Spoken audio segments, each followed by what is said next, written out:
about all that in this week's Asia Live. Talk to our correspondent Patrick Fock, who joins us from Singapore.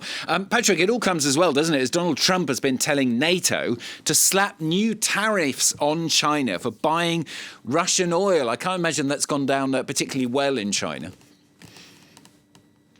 Yeah, that's right, Stuart. And the economic data release today with those weak industrial output and retail sales figures certainly makes this all the more sensitive. Remember, Trump is calling on NATO to impose tariffs of between 50 to 100% on Chinese exports for its purchases of Russian oil. And he's also saying that this shouldn't be removed unless the war between Russia and Ukraine ends altogether. You might argue that China felt that he was making enough of a fair point, that it felt it had to respond. Speaking in Slovenia following high-level talks, Wang Yi, Chinese foreign minister, said that China neither participates in nor plans wars, and said that the sanctions only further complicates them. He also said that Europe should be friends with China and not rivals. But the reality is that China's position is much more complex than that. Officially, it is neutral in the war between Russia and Ukraine, but it's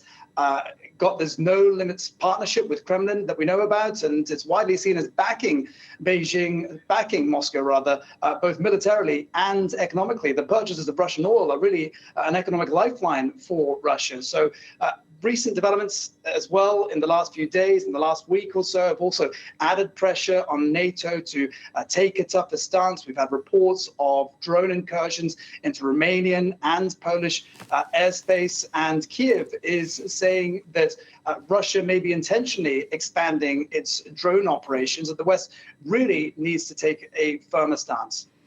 Patrick, I mentioned at the top, though, those talks between Chinese and US trade officials in Madrid. I mean, how is everything you've just said likely to impact those talks?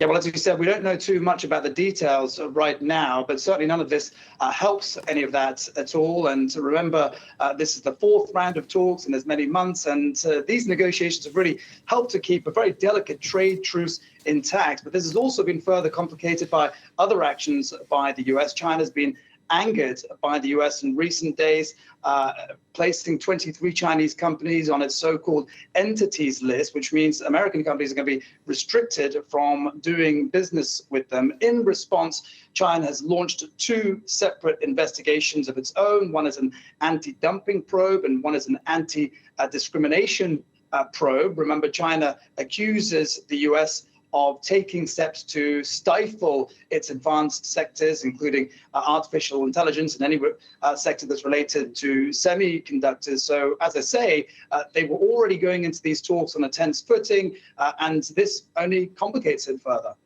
Patrick, thanks very much. Patrick Fock joining us for this week's Asia Live here on France 24.